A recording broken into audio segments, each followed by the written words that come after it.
Good morning friends. आज हम आपके सामने अनुपात समानुपात को डिस्कस करेंगे। चैनल का नाम है लेटेस्ट फ्लाई क्लासेस, जिसमें आप इजीली सभी सब्जेक्ट्स के बारे में शॉर्टकट्स और जानकारी प्राप्त कर सकते हैं। तो अनुपात समानुपात के पहले क्वेश्चन की ओर बढ़ते हैं, जिसमें दिया गया है दो धनात्मक पूर्णांकों का अनुपात 3:4 है तथा इनका योगफल 70 है। प्रत्येक पूर्णांक में कितना जोड़ा जाए ताकि अनुपात 5:6 हो जाए। आइए इस क्वेश्चन को डिस्कस करते हैं।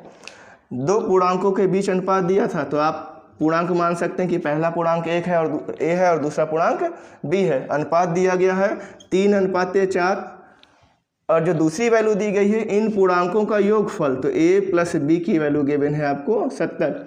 कह रहा है इन पूर्णांकों में प्रत्येक में कुछ वैल्यू जोड़ी गई है, जिससे यह अनुपात 5:6 हो जाता है। अब देखिए सोचने वाली बात है कि अगर प्रत्येक पूर्णांक में कुछ वैल्यू जोड़ी गई है और वो वैल्यू सेम है, तो प्रत्येक पूर्णांक का जो अनुपातिक अंतर है वो बराबर होना चाहिए। तो यहाँ पर अनुपातिक अंतर कितना है? 3 से 5 में अनुपातिक अंतर है 2 इकाई का और 4 से 6 में अनुपातिक अंतर है 2 इकाई का। आपसे पूछा गया था कि प्रत्येक पूर्णांक में क्या जोड़ा जाए, मतलब आपको इसी 2 इकाई का मान ज्ञात करना है। अब 2 इकाई का मान ज्ञात करने के लिए आपके पास कोई इन्फॉर्मेशन दी गई है, तो इन्फॉर्मेशन है कि दोनों संख्याओं का योगफल 70 है। यहाँ पर योगफल कितना है? पहला पूर्णांक है 3 और दूसरा पूर्णांक है 4। तो पहला पूर्णांक है 3 इकाई और दूसरा पूर्णांक है 4 इकाई। इसका मान 70 दिया गया है, तो यहाँ पर आ जाएगा 7 इकाई। 7 इकाई का मान है 70, तो 1 इकाई का मान 10 हो जाएगा। जब 1 इकाई का मान 10 है तो आपको वैल्यू निकालनी है 2 इकाई की। 2 इकाई का मान 2 गुणे 10 20, तो आपका ऑप्शन होगा 20, जो आपको ऑप्शन नंबर बी में दिया गया है। इसके बाद हम दूसरा क्वेश्चन डिस्कस करते हैं अनुपात समानुपात को आगे ले जाकर। दूसरा क्वेश्चन आपको दिया गया है 3 संख्याओं के बीच में 3:2:1 का अनुपात है और इनका योगफल का आधा 72 है। तो सबसे छोटी संख्या का वर्ग क्या होगा? इस क्वेश्चन को डिस्कस करते हैं। तो 3 संख्याओं का अनुपात दिया गया है A:B:C, 3:2:1 और आपको दूसरी इंफॉर्मेशन जो दी गई है वो दी गई है इनके योगफल का आधा, तो इनका योगफल होगा A + B + C/2। इसकी वैल्यू दी गई है 72। पूछा क्या गया है? सबसे छोटी संख्या। तो सबसे छोटी संख्या इधर पर क्या होगी? A की वैल्यू यहाँ पर 3 है, B की वैल्यू 2 है और C की वैल्यू 1 है। तो सबसे छोटी संख्या है C। तो आपको सबसे छोटी संख्या का वर्ग पूछा गया है, C² का मान क्या होगा। देखिए कैसे हल करेंगे। यहाँ पर आपको गिवन था कि तीनों संख्याओं का योगफल का आधा 72 है। तो पहली संख्या है 3, दूसरी संख्या 2 और तीसरी संख्या 1। योगफल करते हैं 3, 2, 5 और 1 6। 6 का आधा क्या होगा? 3। तो यहाँ पर 3 का मान दिया गया है, 6 की आधे की वैल्यू 3 और 3 का मान दिया गया है 72 इकाई। तो 1 का मान 3 × 3 और यहाँ पर 24, तो 1 का मान आएगा 24 इकाई। इसका मतलब C का मान कितना था? 1। तो C का मान आ गया मेरे पास 24 इकाई। और आपका आंसर क्या था? C का वर्ग करना है, तो C का वर्ग 24 का वर्ग हो जाएगा, जो आएगा 576, जो ऑप्शन नंबर ए में गिवन है। तो इसका आंसर हो जाएगा ऑप्शन नंबर ए। अगले क्वेश्चन की ओर बढ़ते हैं, जिस क्वेश्चन में दिया गया है कि 3 संख्याओं का अनुपात 1:3:5 है और उनका योगफल 10,800 है। तो तीनों संख्याओं में बड़ी संख्या क्या होगी? तो इसमें से सबसे बड़ी संख्या आपको ज्ञात करनी है। अनुपात को देख करके आप समझ सकते हैं कि जो बड़ी संख्या है वो C होगी। देखिए क्या क्या दिया गया है आपको सवाल में। 3 संख्याओं का अनुपात दिया गया है, तो 3 संख्याएं मानते हैं A, B और C। इनका अनुपात है 1:3:5 और इनका योगफल दिया गया है A + B + C 10,800। तो यहाँ अनुपातिक योगफल कितना हो रहा है? A का मान 1 है, B का मान 3 है और C का मान 5 है। तो 1 + 3 4 और +5 9। इस 9 इकाई का मान दिया गया है आपको 10,800। 10,800। तो एक इकाई का मान क्या होगा?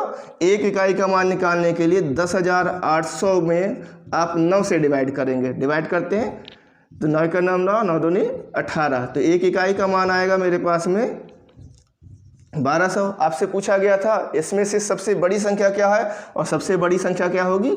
सी की वैल्यू क्या है? 5 इकाई। तो 5 इकाई का मान 1200 गुणे 5, ये आंसर आएगा आपका 6000, जो ऑप्शन नंबर सी में दिया गया है। तो ऑप्शन नंबर सी इसका लॉक करेंगे आप।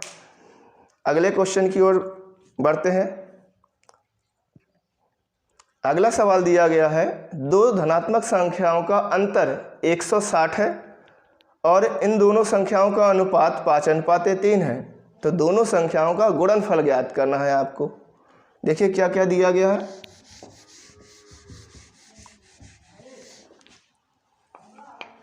दो धनात्मक संख्याओं का अंतर दिया गया है। पहले अनुपात लिख लेते हैं, a अनुपात b। तो अनुपात दिया गया था 5:3। इन धनात्मक संख्याओं का अंतर दिया गया था। तो अंतर का मतलब होता है बड़ी संख्या में से छोटी संख्या को घटाना है, इसलिए अंतर का मान सदैव धनात्मक होता है, कभी ऋणात्मक मान नहीं आता। तो अंतर दिया गया है आपको 160। बताना है आपको इन संख्याओं का गुणनफल क्या होगा। तो देखते हैं सवाल को। यहाँ पर अनुपात का मतलब क्या है कि जो पहला अनुपात है a उसका मान 5 है और दूसरी संख्या b है उसका मान 3 है। तो यहाँ अनुपातिक अंतर क्या है इन दोनों के बीच का? 2। और इस 2 अनुपातिक अंतर का मान दिया है 160। तो एक का मान 80 हो जाएगा। 2 से डिवाइड कर देंगे दोनों तरफ, तो 1 रेशियो का मान हो जाएगा 80। आपसे पूछा गया है दोनों का गुणनफल। तो देखिए पहला अनुपात क्या है? पहला अनुपात है 5। 5 का मान हो जाएगा 80 × 5 या 5 × 80, 400। और दूसरा संख्या है 3, इसका मान हो जाएगा 80 × 3, 240। आपसे पूछा गया है इन दोनों संख्याओं का गुणनफल ज्ञात कीजिए।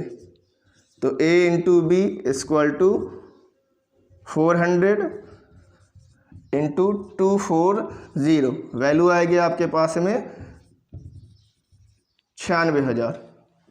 तो ऑप्शन नंबर ए करेक्ट होगा इसका, जो ऑप्शन नंबर ए में दिया गया है। ऑप्शन नंबर ए को आप लॉक कर देंगे। अगला क्वेश्चन डिस्कस करते हैं इसी श्रृंखला में। यहाँ पर दिया गया है 3 संख्याओं का योगफल 51 है। यदि पहली संख्या से दूसरी संख्या का अनुपात 4:5 है तथा पहली संख्या का तीसरी संख्या से अनुपात 1:2 है, तो तीनों संख्याओं का गुणनफल ज्ञात कीजिए। तो सबसे पहले तीनों संख्याएं पता करनी होंगी। देखिए सवाल को सबसे पहले आपको मैथमेटिक्स तरीके से बोर्ड में आपको लिखना क्या है या कॉपी में आपको क्या लिखना है ये डिसाइड करना है। पूरा क्वेश्चन तो कॉपी नहीं करना, तो आपको कुछ चीज़ें लिखनी है जो इंस्ट्रक्शन दिए गए हैं आपको। इसमें दिया गया है पहली संख्या का दूसरी संख्या से अनुपात, तो a/b = 4:5। और पहली संख्या का तीसरी संख्या से अनुपात a/c = 1:2। और दिया गया है तीनों संख्याओं का योगफल a + b + c = 51। आपसे पूछा गया है तीनों संख्याओं का गुणनफल क्या होगा।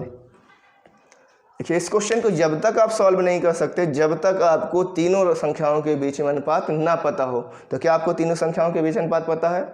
ऐसा नहीं है। अभी 2 संख्याओं और 2 संख्याओं के बीच का अनुपात पता है। यहाँ पर a, b और c जिसकी बात की गई है वो संख्याएं एक ही हैं, एक जैसी हैं। तो यहाँ पर a की वैल्यू कितनी है? 4 और यहाँ a की वैल्यू कितनी है? 1। जब a एक ही है तो उसकी वैल्यू अलग अलग क्यों हो रही है? तो इस समस्या को दूर करने के लिए हम वैल्यू बराबर कर लेते हैं। ठीक है, तो वैल्यू बराबर करने के लिए आपको 1 में 4 का मल्टीप्लाई करना पड़ेगा, जिससे a की वैल्यू बराबर हो जाएगी। जैसे a की वैल्यू बराबर होगी तो सभी संख्याओं के बीच अनुपात आ जाएगा। जब मल्टीप्लाई करते हैं रेशियो में, जब मल्टीप्लाई किया जाता है तो अंश और हर दोनों में मल्टीप्लाई होता है। तो यहाँ a की वैल्यू है आपके पास में 4, b की वैल्यू है 5 और c की वैल्यू क्या हो जाएगी? 4 × 2 = 8। तो यहाँ a की वैल्यू 4, b की वैल्यू 5 और c की वैल्यू 8 मिल गई। इनका योगफल दिया गया है तो योग कर लेते हैं अनुपातिक।